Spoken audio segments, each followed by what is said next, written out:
हमारे साथ दो खास मेहमान इस वक्त जुड़े हुए हैं। विक्रमादित्य जी हमारे साथ मौजूद हैं, हिंदू धर्म गुरु हैं, और इस वक्त हमारे साथ मुमताज आलम रिजवी साहब हैं, मुस्लिम स्कॉलर हैं। आप दोनों का बहुत बहुत स्वागत है। आचार्य विक्रमादित्य, यह खबर आपको चौंकाती है, यह हैरान करती है कि जिन शिवाजी महाराज का नाम ले लेकर सरकारें नेता बनाते हैं, जिनके नाम पर वोट भी लेते हैं, और उनके मंदिर के लिए सरकार की तरफ से क्या धनराशि दी जा रही है उसकी खबर तक उन्हें नहीं है। उनसे पूछिए तो कहते हैं कि देखिए ऐसी फाइलें दबी रह जाती हैं। दुखद है राम जी, इस प्रकार की घटनाएं आज भी चल रही हैं और इतना बड़ा देश है, इसके अंदर ऐसे बहुत सारे और भी राज होंगे जो दब होंगे और बहुत ज्यादा उपेक्षाओं की स्थिति चल रही होगी। लेकिन आज जिस प्रकार से आज जी न्यूज ने एक प्लेटफॉर्म पे ये लाने का प्रयास किया है, बहुत बढ़िया कार्य किया है और ऐसे तथ्य जो है सामने लाने चाहिए और जल्दी जल्दी ब्रिटिश सरकारों को ऐसे कार्य करने का प्रयास करना चाहिए कि सब ठीक हो काम कर रही है उनको तो सबसे पहले हटा देना चाहिए। औरंगजेब को इस देश ने नकार दिया है। इस देश का कोई संबंध नहीं रहना चाहिए ऐसे आक्रांताओं के साथ, ऐसे दुष्ट राक्षसों के साथ जो इस देश में ऐसी परंपरा का निर्माण करते हैं। मैं आपके पास वापस लौट कर आऊंगा। अश्विन पांडे हमारे साथ ग्राउंड जीरो से इस वक्त है। अश्विन, बहुत सारे सवाल लोगों के मन में हैं। सवाल यह भी कि यहां कुल मिलाकर कितने लोग काम करते हैं। यह भी वहां पर बता रहे थे कि वहां पे कुछ मुस्लिम भी हैं, ताजिए का भी जिक्र आया, लेकिन क्या ये बात लोगों तक पहुंची नहीं? क्योंकि जब भी आप नेताओं से पूछे, बोले कि फाइल है, दबी रह जाती है, पता नहीं चलता कि 6000 दे रहे हैं कि कितने दे रहे हैं। अब आई है बात तो इसको आगे लेकर जाएंगे। ये खबर तक लोगों को नहीं है, या ये कहिए कि वो मानना नहीं चाहते कि उन्हें यह बात मालूम थी। जी देखिए, ये बहुत दुर्भाग्यपूर्ण है। जिस छत्रपति शिवाजी महाराज का नाम लेकर सरकार बनाई जाती है, छत्रपति शिवाजी महाराज का नाम लेकर वोटों की राजनीति की जाती है, उनके नाम पर वोट मांगे जाते हैं, और ऐसे ही सरकार के नुमाइंदे या सरकार के विधायकों से अगर हम जब ये सवाल पूछते हैं, उनका कहना है कि फाइलें दबी रह जाती हैं, तो बेहद जो है कहते हैं गुस्सा दिलाने वाली बात, बेहद ही चौंकाने वाली बात ये लगती है। मैं जो यहाँ के वतनदार हैं इन्हीं से समझेंगे। सुधीर मुनगंटीवार जो बीजेपी के विधायक हैं, उनका कहना है कि ऐसी फाइलें दबी रह जाती हैं जिसमें मानधन देने की बात हो सकता है पहले शुरू की गई हो और अब जानकारी संज्ञान में नहीं आया हो। क्या इस तरह की बयान से कैसे देखते हैं इसे, आप क्या सोचते हैं? नहीं, ऐसा मेरे हिसाब से तो कोई हुआ नहीं है, क्योंकि हम लोग ने तो बहुत साल उनके पास मांगनी की है। मतलब यशवंतराव चौहान के साहब से भी हमारी जो कोशिश है वो चल रही है गवर्नमेंट के पास।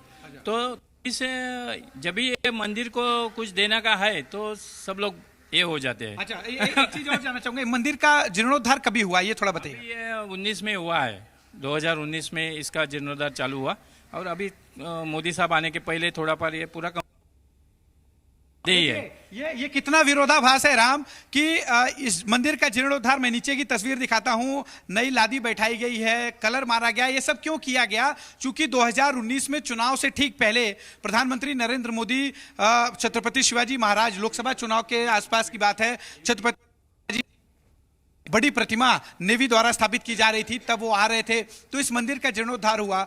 उस वक्त सुधीर मुनगंटीवार सांस्कृतिक मंत्री थे, जाहिर है कि उन्हें इस बात की जानकारी रही होगी कि इस मंदिर को मानधन। एक बहुत बुनियादी प्रश्न है, आप बिल्कुल सही सवाल उठा रहे हैं। एक बहुत बुनियादी प्रश्न है।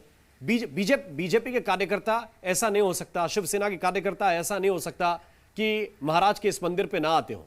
जब बोर्ड इतना बड़ा बड़ा लगाया, जो सबसे पहले आपने दिखाया था, वो एक बार दोबारा बोर्ड भी दिखाइए, उसमें स्पष्ट रूप से लिखा हुआ है कि कितना अनुदान सरकार की ओर से मिलता है। इतना बड़ा बोर्ड कोई कार्यकर्ता नहीं पढ़ता, इतना बड़ा बोर्ड कोई नेता नहीं देखता कि भाई इस बोर्ड पे साफ साफ लिखा हुआ है। अश्विन जी देखिए, इसमें साफ तौर पे लिखा है महाराष्ट्र शासनाकडून, मतलब महाराष्ट्र सरकार की तरफ से 6030 रुपए इतना वार्षिक अनुदान दिया जाता है। लेकिन अभी महंगाई को ध्यान में रखते हुए ये जो शिव प्रेमी यानी कि शिवाजी महाराज को मानने वाले हैं वो अनुदान दें, क्योंकि इतने अनुदान में महंगाई की वजह से काम नहीं होता। इतना बड़ा बोर्ड लगा हुआ है, महाराज की मूर्ति अंदर है, जो मंदिर है जो है मानधन की करते हैं, तब पता चलता है कि यहां पर जो है फाइलें दबी रह गई। और भी कई प्रेमी जो है शिवाजी को मानने वाले लोग पहुंचे। शिवाजी महाराज के इस मंदिर के लिए महीने के 500 रुपए दिए जाते हैं, औरंगजेब की कब्र के लिए लाखों खर्च किए जाते हैं। क्या कहेंगे आप? अभी उस पर क्या हम नहीं बोल सकते, उतने से रुपए से कुछ नहीं होगा। कम से कम महीने को 2-3 हजार तो मिलना ही चाहिए। इधर अभी महंगाई बढ़ी है, अभी इधर वो प्राचीन किला है उसका रखवाल तो करना पड़ेगा इधर। क्या क्या कहेंगे? नाही मराठी चालतंय ना. हाँ मराठी बोल दीजिए, थोड़ा मिक्स भेटलं पाहिजे जास्तीत जास्त, यावर शासनानं लक्ष दिलं पाहिजे जास्तीत जास्त. एवढ्या पैशात काहीच होणार नाही. बिल्कुल मिलना चाहिए शासन को, यानी सरकार को इस पर ध्यान देना चाहिए. इतने पैसे में कुछ नहीं होगा. आपसे जानना चाहूंगा सर, कई सालों से आप लोग सेवादार के तौर पे काम कर रहे हैं यहाँ पर, ये जानना चाहेंगे कि जिस तरह से मंत्री, एक पूर्व मंत्री मौजूदा विधायक कहते हैं कि फाइलें दबी रह जाती पता नहीं चलता, जबकि आप लोग कह रहे हैं कि लगातार आप लोग की मांग रहती है, इस तरह के बयान आते हैं तो पैसा नहीं मिल रहा है, एक तो वो जो है एक मांग है, दुख है, लेकिन इस तरह के बयान के बाद भी नाराजगी होती है.